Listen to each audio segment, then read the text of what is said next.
Alors, dans le Coran, nous trouvons des exhortations, des ordres pour notre propre bien. Parmi ces ordres-là, il y a celui que l'on retrouve dans le verset 46 de la sourate Az-Zumar. Allah Tabaraka Ta'ala dit cela.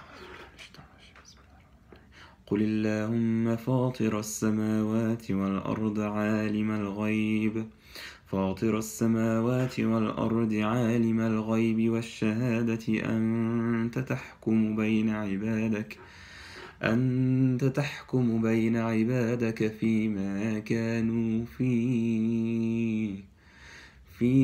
كانوا فيه يختلفون.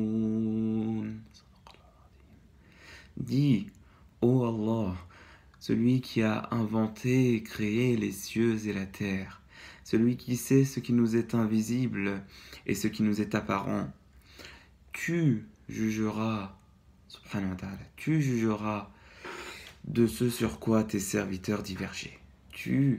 Allah, ya Allah, tu jugeras de ce sur quoi tes serviteurs divergeaient. Subhanallah, subhanallah. Et ça, c'est assez intéressant à voir le fait que il y a des divergences entre les gens. Les gens ne sont pas tous les mêmes. Il y a par exemple ceux qui vont prendre comme Seigneur Allah, le Seigneur des mondes, et il y a ceux qui ne vont pas le prendre comme Seigneur et Maître. Il y a aussi les chrétiens, par exemple, qui diront que les juifs ne sont sur rien, et les juifs qui diront que les chrétiens ne sont sur rien. Et il y a, par exemple, des gens qui pourront débattre avec vous, je parle aux musulmans là, de certaines choses, et subhanallah, mais en tout cas, c'est Allah Tabaraka Ta'ala qui jugera entre les serviteurs le jour de la résurrection. Et ça, c'est très important.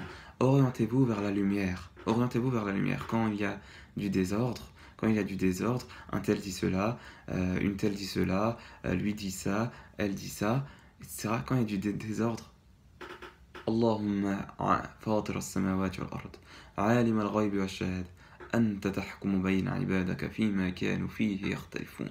Sadaqallahu al-azim. Tu te remets à Allah Tabaraka Ta'ala. Et subhanahu wa ta'ala, il montrera qui ont été justes, qui ont été véridiques et qui ont menti et ont été injustes. Subhanallah, subhanallah, et éloignez-vous de l'injustice et subhanallah al-azim, subhanallah bihamdihi.